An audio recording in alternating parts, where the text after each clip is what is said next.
बाबा साहब डॉक्टर अंबेडकर के 50 महान विचार। पुरुष नश्वर है और विचार भी। एक विचार को प्रसार की उतनी ही आवश्यकता है जितनी एक पौधे को पानी की, अन्यथा दोनों सूख और मर जाएंगे। धर्मनिरपेक्ष राज्य की अवधारणा पश्चिम की उदार प्रजातांत्रिक परंपरा से प्राप्त होती है। राज्य निधि द्वारा संचालित किसी भी संस्था का इस्तेमाल धार्मिक शिक्षा के उद्देश्य के लिए नहीं किया जाएगा, चाहे वह धार्मिक शिक्षा राज्य या किसी अन्य संस्था द्वारा दी गई हो। एक इतिहासकार जो इतिहास का जन्मदाता है, महान कार्यों का संरक्षक, गुमनामी का दुश्मन, अतीत का गवाह, भविष्य का निर्देशक है। सटीक, ईमानदार और निष्पक्ष होना चाहिए। जुनून से मुक्त, मतलब भय, असंतोष या स्नेह से निष्पक्ष और सच के प्रति वफादार होना चाहिए। आपको अपनी गुलामी स्वयं खत्म करनी होगी। भगवान या एक महामानव पर इसके उन्मूलन के लिए निर्भर न रहें। याद रखें कि संख्यानुसार लोगों का बहुमत में होना पर्याप्त नहीं है। सफलता पाने और बनाए रखने के लिए उन्हें हमेशा सतर्क, मजबूत और स्वाभिमानी रहना होगा। हमें स्वयं अपनी राहों को आकार देना होगा।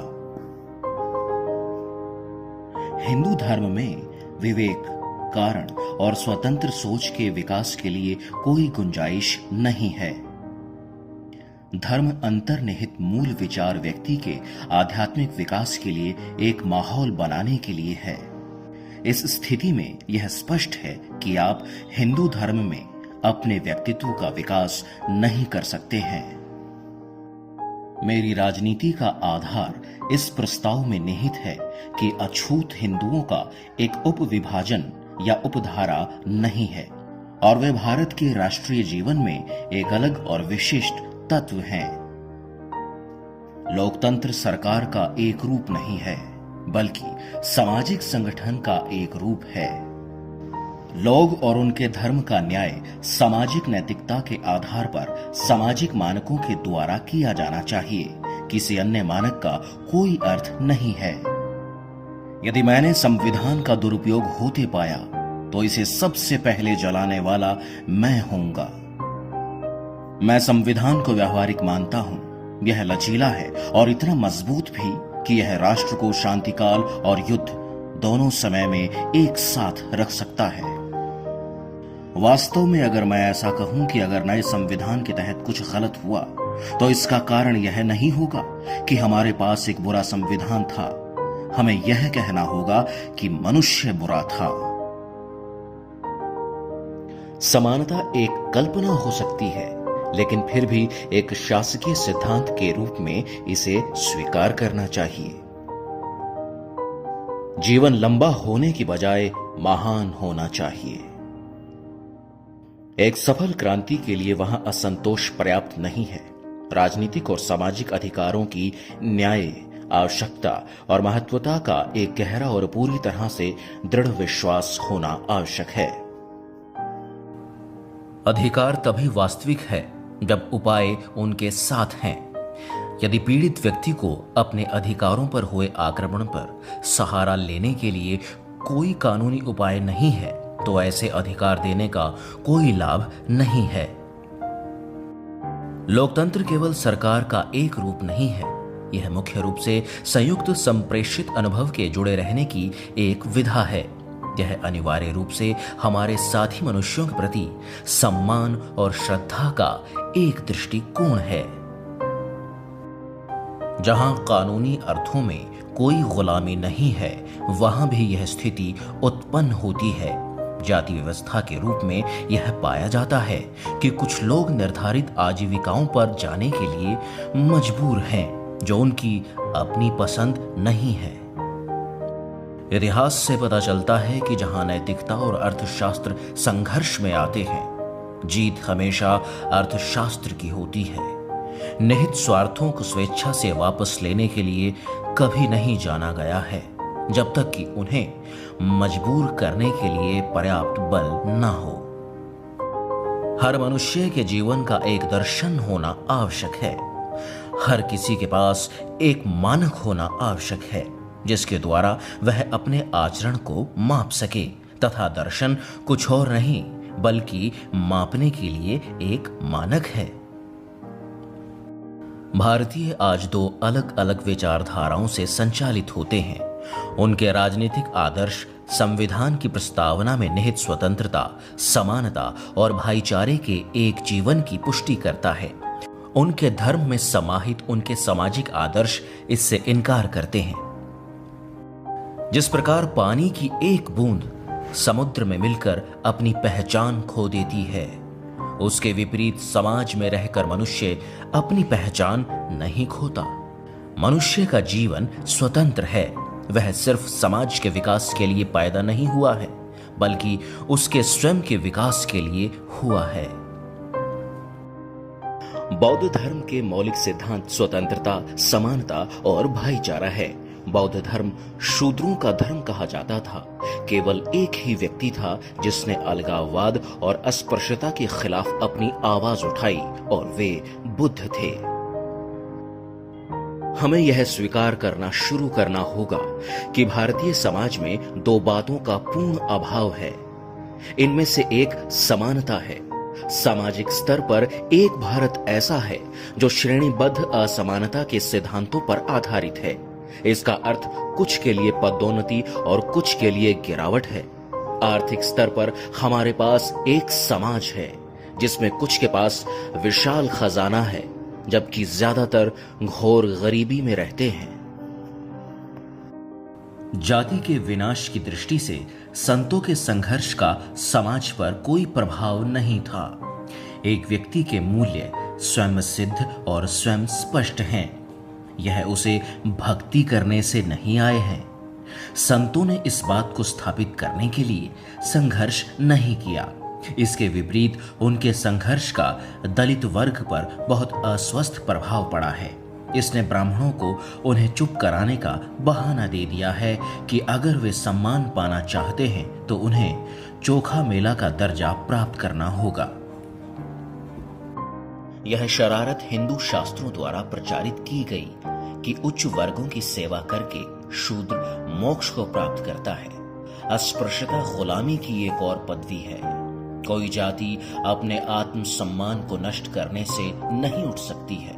यदि आप वास्तव में अछूतों का उत्थान करना चाहते हैं तो आपको उनसे सामाजिक व्यवस्था में स्वतंत्र नागरिक के रूप में व्यवहार करना होगा और उन्हें अपने भाग्य को रूप देने की आजादी देनी होगी।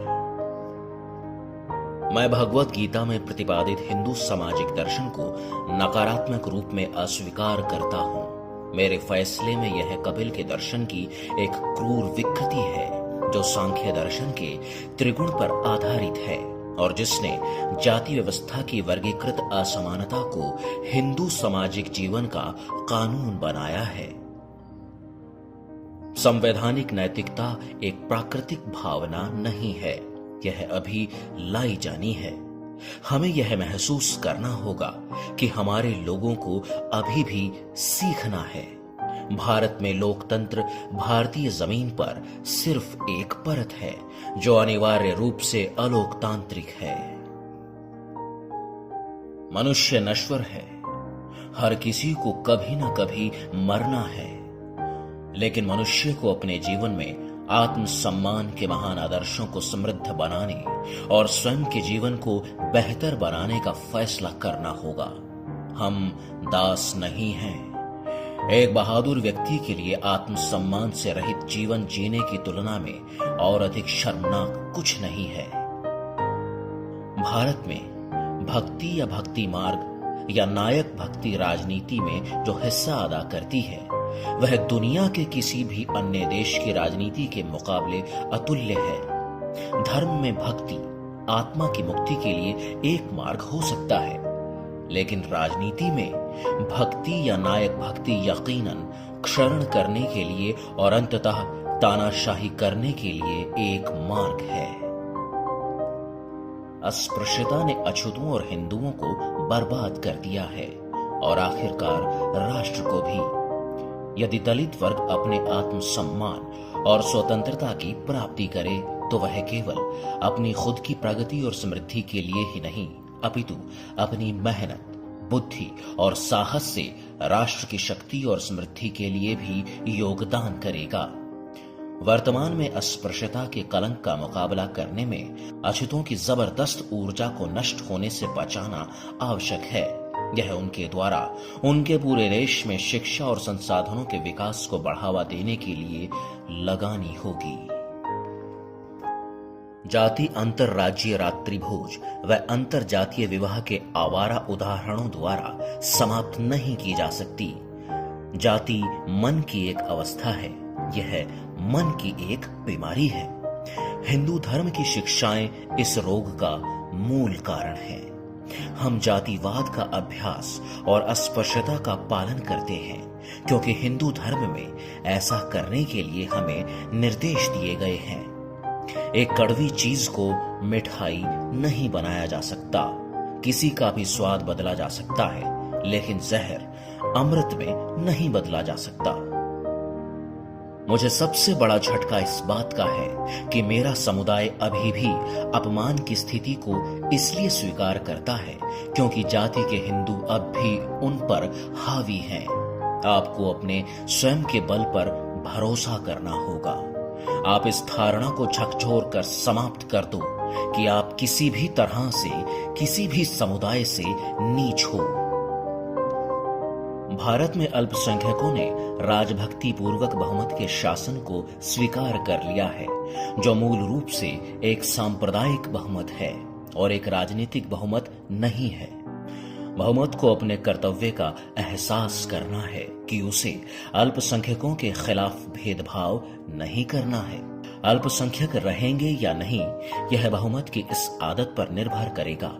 जिस पल बहुमत अल्पसंख्यक के खिलाफ भेदभाव की आदत छोड़ देगा, अल्पसंख्यकों के मौजूद रहने का कोई कारण नहीं रहेगा, वे गायब हो जाएंगे। क्यों एक मानव शरीर मृतक बन जाता है? इसका कारण है कि जब तक मानव शरीर पीड़ा से मुक्त नहीं है, मन खुश नहीं हो सकता है। यदि एक व्यक्ति में उत्साह का अभाव है तो उसका शरीर या मन मृतक हालत में है। व्यक्ति में से उत्साह कौन निकालता है? यदि कोई उत्साह नहीं है तो जीवन कठिन परिश्रम हो जाता है, घसीटने के लिए एक बोझ मात्र। यदि उत्साह नहीं है तो कुछ भी हासिल नहीं किया जा सकता है। एक व्यक्ति की ओर से उत्साह की इस कमी का मुख्य कारण उसकी तरक्की करने का अवसर प्राप्त करने की आशा खोने से है। निराशा से उत्साह की कमी हो जाती है। ऐसे मामलों में मन मृतक हो जाता है। उत्साह कब आता है? जब वह ऐसे माहौल में सांस लेता है जहां उसे अपने श्रम के लिए वैध इनाम मिलने का विश्वास होता है। उसके बाद ही वह एक उत्साह और प्रेरणा से समृद्ध महसूस करता है। कानून का असली काम समाज में दोषों की मरम्मत करना है। दुर्भाग्य से प्राचीन समाजों ने अपने स्वयं के दोषों की मरम्मत के काम की कल्पना की हिम्मत कभी नहीं की। फलस्वरूप वे सड़ गए। इस देश ने यूरोपियों की पोप की सत्ता को चुनौती देने की मांग से बहुत समय पहले चर्च संबंधी कानून और धर्मनिरपेक्ष कानून के बीच का संघर्ष देखा है। कौटिल्य के अर्थशास्त्र ने धर्मनिरपेक्ष कानून की नींव रखी। भारत में दुर्भाग्य से चर्च संबंधी कानून ने धर्मनिरपेक्ष कानून पर विजय पाई। मेरी राय में यह देश में सबसे बड़ी आपदाओं में से एक थी। हिंदू समाज का प्रगति न करना इस धारणा की वजह से था कि प्राकृतिक कानून बदला नहीं जा सकता है। सभ्यता एक सतत प्रक्रिया कभी नहीं रही। यहाँ राज्य और समाज थे जो एक समय में सभ्य थे। समय के पाठ्यक्रम में कुछ ऐसा हुआ कि ये समाज स्थिर हुए और सड़ गए। यह खुद भारत के इतिहास से साफ हो सकता है। इसमें कोई शक नहीं कि भारत उन देशों में से एक है जो प्राचीन सभ्यता का दावा कर सकते हैं। जब यूरोप के निवासी बर्बर हालातों के तहत जी रहे थे, यह देश सभ्यता की सबसे ऊंची चोटी पर पहुंच गया था। जब यूरोप के लोग मात्र खानाबदोश थे, तो इसके पास संसदीय संस्थाएं थी। मैं एक समुदाय की प्रगति महिलाओं द्वारा हासिल प्रगति के आधार पर मानता हूं। जो कोई भी निजी उद्यम और व्यक्तिगत लाभ की खोज पर आधारित सामाजिक अर्थव्यवस्था की व्यवस्था की कार्यप्रणाली का अध्ययन करता है, उसे एहसास होगा कि कैसे यह व्यक्ति के अधिकारों का, जिस पर लोकतंत्र टिका हुआ है, का अगर वास्तव में उल्लंघन ना सही नजरअंदाज करती है। कितने लोगों को जीवन जीने के क्रम में अपने अधिकारों को त्यागना पड़ता है। कितने लोगों को स्वयं को निजी नियोक्ताओं द्वारा शासित होना पड़ता है। भारत एक अजीब देश है और उसके राष्ट्रवादी और देशभक्त अजीब लोग हैं। भारत में एक देशभक्त और एक राष्ट्रवादी वह है जो खुली आंखों से देखता है कि उसके अपने साथी मनुष्यों के साथ मनुष्यों जैसा व्यवहार नहीं करते, लेकिन उसकी मानवता इसका विरोध नहीं करती। वह जानता है कि बिना कारण के पुरुषों और महिलाओं को उनके अधिकारों से वंचित कर रखा है, लेकिन यह मददगार कार्रवाई के लिए उनकी नागरिक भावना को चुभन नहीं देता है। वह पाता है कि लोगों की एक पूरी श्रेणी सरकारी नौकरियों से वंचित है, लेकिन वह न्याय और निष्पक्ष होने की अपनी भावना को नहीं जगाता है। भारत और समाज को घायल करने वाली सैकड़ों बुरी प्रथाएं उसके द्वारा मनाई जाती हैं, लेकिन वे उसे घृणा का अनुभव नहीं देती। देशभक्त का एकमात्र रोना उसे और उसके वर्ग के लिए शक्ति है। मैं खुश हूं कि मैं देशभक्तों के उस वर्ग से संबंध नहीं रखता हूं। मैं उस वर्ग से आता हूं जो लोकतंत्र पर अपना रुख रखता है और हर रूप में एक अधिकार को नष्ट करना चाहता है। हमारा उद्देश्य जीवन के सभी क्षेत्रों, राजनीतिक, आर्थिक और सामाजिक में एक व्यक्ति एक मूल्य के हमारे आदर्श के अभ्यास का एहसास करना है। वॉल्टर बगेहोत ने चर्चा से सरकार के रूप में लोकतंत्र को परिभाषित किया। अब्राहम लिंकन ने लोगों की, लोगों द्वारा और लोगों के लिए एक सरकार के रूप में लोकतंत्र को परिभाषित किया। लोकतंत्र की मेरी परिभाषा है सरकार का एक रूप और एक पद्धति जिससे सामाजिक जीवन में क्रांतिकारी परिवर्तन बिना रक्तपात के लाया जाता है। यही असली परीक्षा है। यह शायद सबसे गंभीर परीक्षा है, लेकिन यदि आप सामग्री की गुणवत्ता की पहचान कर रहे हैं तो आपको उसका सबसे गंभीर परीक्षण करना पड़ेगा। हमें मात्र राजनीतिक लोकतंत्र से संतुष्ट नहीं होना है। हमें हमारे राजनीतिक लोकतंत्र को एक सामाजिक लोकतंत्र बनाना है। राजनीतिक लोकतंत्र तब तक नहीं रह सकता जब तक यह एक सामाजिक लोकतंत्र पर ना टिका हो। सामाजिक लोकतंत्र का क्या अर्थ है? इसका अर्थ जीवन का एक तरीका है जो स्वतंत्रता, समानता और भाईचारे के सिद्धांतों को पहचानता है। स्वतंत्रता, समानता और भाईचारे के इन सिद्धांतों को अलग वस्तुओं के रूप में नहीं देख सकते। ये इस तरह से एक संघ के रूप में है कि एक का दूसरे से तलाक लोकतंत्र के उद्देश्य को समाप्त कर देगा। स्वतंत्रता का समानता से तलाक नहीं किया जा सकता और न ही स्वतंत्रता और समानता का भाईचारे से तलाक किया जा सकता है। सामाजिक संघ के बिना राजनीतिक एकता प्राप्त करना मुश्किल है। यदि प्राप्त हो भी गई तो यह उतनी ही अनिश्चित होगी जितना गर्मियों में एक पौधा जिसे हवा का झोंका जड़ से उखाड़ देता है। मात्र राजनीतिक एकता के साथ भारत एक राज्य हो सकता है, लेकिन एक राज्य होना एक राष्ट्र होना नहीं है, और एक राज्य जो एक राष्ट्र नहीं है, अस्तित्व के संघर्ष में जीवित रहने की संभावनाएं कम होती हैं। यह विशेष रूप से सत्य है कि राष्ट्रवाद, जो आधुनिक समय में सबसे गतिशील बल है, हर जगह सभी मिश्रित राज्यों के विनाश और विघटन से खुद को मुक्त करने की तलाश में है। एक मिश्रित और समग्र राज्य के आंतरिक पुनरुत्थान के लिए खतरा बाह्य आक्रमण में इतना निहित नहीं है जितना उसकी खंडित, फंसी, दबी और उसकी इच्छा के खिलाफ आयोजित राष्ट्रीयता में है। आत्मसम्मान की कीमत पर जीना शर्मनाक है। आत्मसम्मान जीवन में सबसे महत्वपूर्ण कारक है। इसके बिना आदमी कुछ नहीं है। आत्मसम्मान के साथ जीने के लिए कठिनाइयों पर काबू पाना पड़ता है। केवल कड़ी मेहनत और निरंतर संघर्ष से ही शक्ति, आत्मविश्वास और मान्यता प्राप्त करता है। एमर्सन ने कहा कि स्थिरता गधे का एक गुण है। किसी भी विचारक को स्थिरता के नाम पर व्यक्त एक नजरिए से नहीं बांधा जा सकता है। जिम्मेदारी स्थिरता से अधिक महत्वपूर्ण है। एक जिम्मेदार व्यक्ति को सीखे को अनसीखा करना सीखना होगा। एक जिम्मेदार व्यक्ति के पास पुनर्विचार और अपने विचारों को बदलने के लिए साहस होना चाहिए। बेशक सीखे को अनसीखा करने और अपने विचारों को पुनर्गठित करने के लिए अच्छे और पर्याप्त कारण होने चाहिए। पुनर्विचार करने में कुछ अंतिम नहीं हो सकता। हम सबसे पहले और सबसे आखिर में भारतीय हैं। जाति ही भारत को एक राष्ट्र बनाने के मार्ग में सबसे बड़ी रुकावट है। अगर भारत को एक राष्ट्र बनाना है तो जाति को समाप्त करना होगा और इसके लिए जाति की शिक्षा देने वाले धर्मशास्त्र को डायनामाइट से उड़ाना होगा।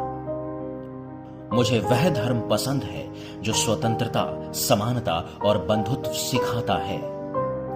वे इतिहास नहीं बना सकते जो इतिहास को भूल जाते हैं। शिक्षित बनो, एकजुट रहो और संघर्ष करो। बाबा साहब के इन विचारों को हमने वेलीवाड़ा और पराहया स्ट्रीट की वेबसाइट से साभार लिया है। कुछ विचार हमने बाबा साहब की पुस्तकों से लिए हैं।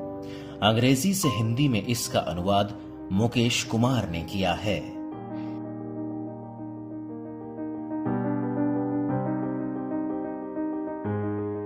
जय भीम।